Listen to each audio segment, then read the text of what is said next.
ছাত্র আন্দোলনে শহীদ আবু সাঈদের কবর থেকে শুরু হয় ঢাকার পথে জুলাই পদযাত্রা। সেই রংপুরের পীরগঞ্জে শহীদ আবু সাঈদের কবর জিয়ারতের সময় আবারও রাজপথে নামার হুঁশিয়ারি দেন জাতীয় নাগরিক পার্টির আহ্বায়ক নাহিদ ইসলাম। ১ বছর আগে ১৬ জুলাই থেমে গিয়েছিল তরুণ আবু সাঈদের জীবন। গুলি থামিয়ে দিয়েছিল তার নিঃশ্বাস, কিন্তু থামাতে পারেনি স্বপ্ন।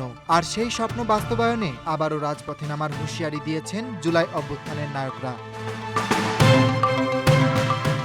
নাহিদ ইসলাম বলেন, ঘোষণাপত্র আর সনদ নিয়ে টালবাহানা হলে রাজপথে আগুন জ্বলবে। আবু সাঈদের আত্মত্যাগ ছিল বৈষম্য বিরোধী আন্দোলনের মোড় ঘুরিয়ে দেওয়ার অনুপ্রেরণা। আমরা আগামী ৩ আগস্ট ঢাকায় ঢুকব। ছাত্র জনতা আর শ্রমিকদের সঙ্গে নিয়ে জুলাই ঘোষণাপত্র ও সনদ আদায় করেই ছাড়ব ইনশাল্লাহ।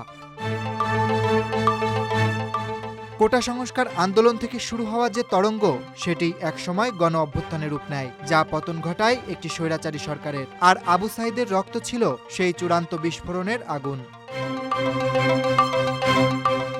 নাহিদ বলেন, এটা শুধু প্রতিবাদ নয়, এটি একটি নতুন রাষ্ট্র গঠনের পদযাত্রা। বিচার সংস্কার আর একটি নতুন সংবিধানের জন্য আমরা পথে নেমেছি, আর সেই দাবি আদায় করে ছাড়ব। নাহিদের দাবি, ৬৪ জেলায় ঘুরে শহীদদের স্বপ্ন সাধারণ মানুষের সামনে তুলে ধরা হবে। আর সেই স্বপ্ন বাস্তবায়ন করতেই আগস্টে ঢাকায় প্রবেশ করবেন ছাত্র জনতা। তিনি বলেন, আবু সাঈদের রক্তের ঋণ শোধ করতেই আমরা পথে নামব। এই রাষ্ট্র যদি শুনতে না চায়, আমরা তাকে জোর করেই শোনাব।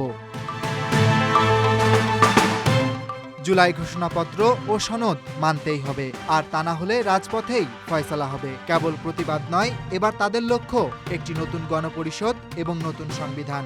কারণ নতুন বাংলাদেশ গড়তে হলে গণপরিষদের মাধ্যমে নতুন সংবিধানই একমাত্র পথ।